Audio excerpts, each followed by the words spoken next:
Pemirsa, lantas bagaimanakah langkah Brotoseno selanjutnya di kepolisian setelah Kapolri memerintahkan meninjau ulang statusnya? Dan perlukah ada perubahan undang-undang kepolisian berkaca pada kasus Brotoseno? Selengkapnya kami hadirkan dalam Dialog Nusantara Petang berikut ini.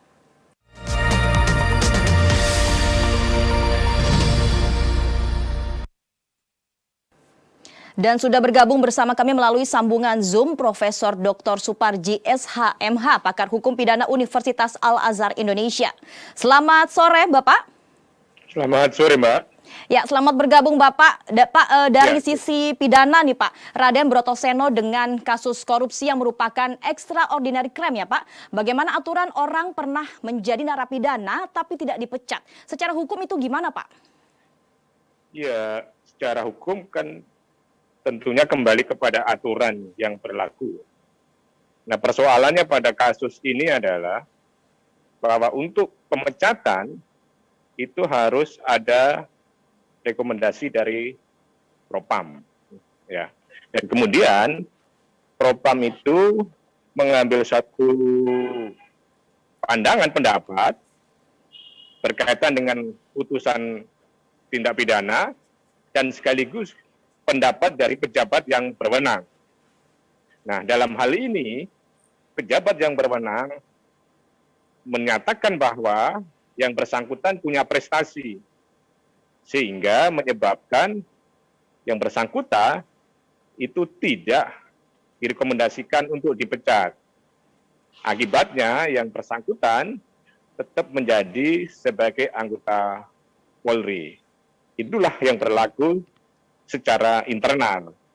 Nah, secara umum, kalau kita bandingkan, misalnya dengan ASN, misalnya dengan DPR, dengan Bupati, itu ketika dia menjadi tersangka, itu pun sudah mundur. Nah, kalau kemudian ada putusan yang berkekuatan hukum tetap, dalam konteks tindak pidana korupsi, maka yang bersangkutan diberhentikan dengan tidak hormat. Nah, itu aturan secara umum. Dan kemudian dalam perspektif hukum pidana, saya kira aturan itulah yang lebih tepat. Dalam arti bahwa kalau memang melakukan satu tindak pidana korupsi, maka seharusnya memang yang bersangkutan diberhentikan dengan tidak hormat. Karena korupsi itu sebagai sebuah kejahatan yang luar biasa, memiliki dampak yang sangat luar biasa terhadap kehidupan bangsa dan negara, maka itu harus ada sikap-sikap yang tegas.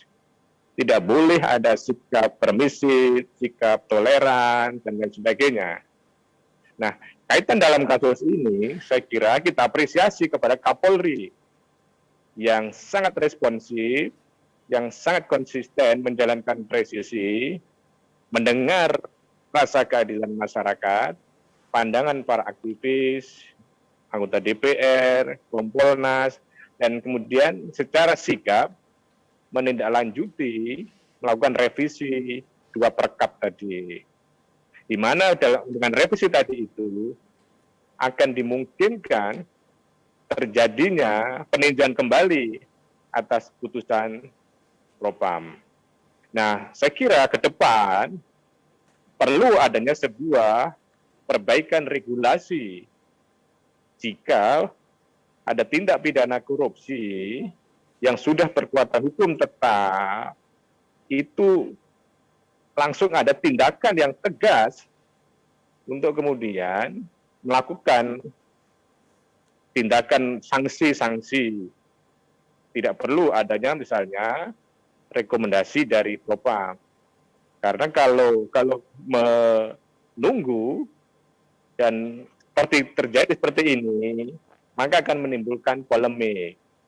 Untuk kejahatan-kejahatan yang luar biasa, saya kira memang perlu ada perlakuan khusus dalam konteks penerapan sanksinya.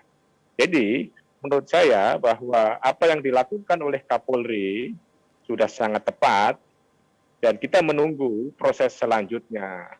Dan ini adalah sebagai bentuk ya untuk menjaga citra Polri sebagai sebuah institusi penegak hukum yang harus menjaga kredibilitasnya, integritasnya, profesionalitasnya, karena menjadi polisi itu tidak gampang. Ada seleksi fisik, akademik, kesehatan, wawancara, dan sebagainya. Maka itu harus dijaga betul kehormatan, harus dijaga betul ketaatan kepada hukumnya. Jadi kaitan dengan hukum pidana, menurut saya bahwa sanksi yang tegas harus diberikan kepada siapapun yang melakukan tindak pidana korupsi.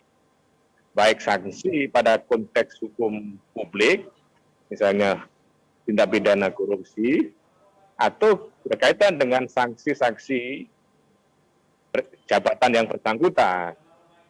Itu saya kira, Pak. Ya. Halo? Ya, baik Pak. Melihat dari aturan yang telah ditetapkan yang sudah Bapak terangkan tadi, ini artinya memang ada yang keliru gitu ya Pak ya. Lalu apa sih yang keliru dari aktifnya kembali mantan narapidana Brotoseno di kepolisian Pak? Lantas apa dasar yang digunakan Polri ini untuk tetap mempertahankan Brotoseno? Siapa yang terindikasi ada di balik pengaktifan kembali Raden Brotoseno Pak? Ya, bahwa ini terjadi karena memang satu konsekuensi dari putusan Propam sebelumnya, di mana dalam putusan tadi itu tidak ada sanksi pemberhentian dengan tidak hormat, sehingga yang bersangkutan memiliki hak untuk tetap bekerja, untuk tetap berdinas. Jadi ini sebuah fakta yang terjadi. Kenapa fakta ini terjadi? Karena dalam konteks pemberhentian anggota Polri, salah satunya disebabkan karena melakukan tindak pidana dan ada putusan yang berkekuatan hukum tetap, dan adanya pandangan pendapat dari pejabat yang berwenang. Nah, pada waktu itu tidak adanya pemecatan, penghentian, karena pejabat yang berwenang atasannya misalnya mengatakan bahwa yang bersangkutan adalah berprestasi, sehingga yang bersangkutan tidak direkomendasikan untuk dipecat. Maka yang bersangkutan tetap bekerja. Jadi Brotoseno tetap bekerja karena memang masih tetap sebagai anggota Polri. Baik. Belum ada penghentian secara keanggotaannya gitu. Ya, baik Pak. Ini Bapak katakan Brotoseno ini berprestasi ya Pak ya. Lantas sejauh mana prestasi Brotoseno sehingga tidak dipecat dari kepolisian meskipun ia telah melanggar hukum Pak? Nah, ini berkaitan dengan prestasi ini adalah pandangan dan pendapat dari atasan, pendapat dari pejabat yang berwenang pada waktu itu, sehingga tidak merekomendasikan tentang pemberhentian tidak hormat. Jadi sekali lagi kita harus konfirmasi secara faktual bahwa mengapa ini tidak dihentikan. Pada syarat penghentian sudah memenuhi salah satunya, yaitu melakukan tindak pidana dan ada putusan. Tetapi syarat kedua ini tidak terpenuhi karena pejabat yang berwenang tidak merekomendasikan untuk dipecat. Nah, alasannya adalah berprestasi. Nah, ketika pertanyaannya adalah prestasinya apa? Nah, itulah yang kompeten menjawab adalah pejabat yang berwenang atau atasannya. Tetapi kalau kita baca dari berbagai macam informasi bahwa dianggap berprestasi karena yang bersangkutan telah bertugas sebagai penyidik di KPK, melakukan tindakan, melakukan berbagai macam penyidikan pada kasus-kasus yang besar di dalam KPK, sehingga dianggap sebagai sebuah prestasi, di mana itu membanggakan misalnya dari Polri, sehingga kemudian diberikan penghargaan prestasi tersebut, dan ketika melakukan tindak pidana tadi itu, maka sanksinya hanya mutasi, tidak pemberhentian. Itu jadi kembali pada pertanyaan prestasi, maka yang paling berwenang adalah tentunya pejabat yang berwenang untuk menilai tentang itu. Ya. Baik, baik Bapak, kami akan lanjutkan perbincangan kami kembali usai jeda berikut ini. Dan pemirsa tetaplah bersama kami dalam Nusantara Petang.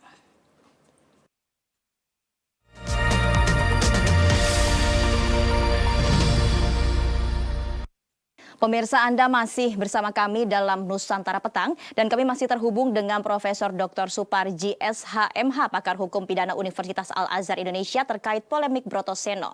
Ya, Bapak selamat bergabung kembali. Bapak menilai dari kasus ini tentu menjadi dampak juga ya Pak ya bagi kepercayaan publik terhadap KPK maupun institusi Polri. Ini bagaimana solusi nantinya ya Pak?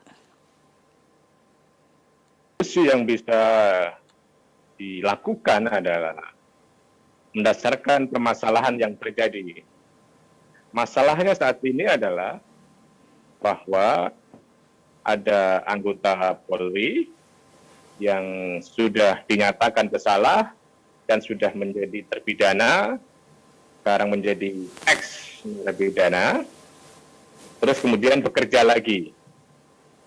Bekerjanya lagi karena faktor yang bersangkutan itu tidak dipecat keanggotaannya.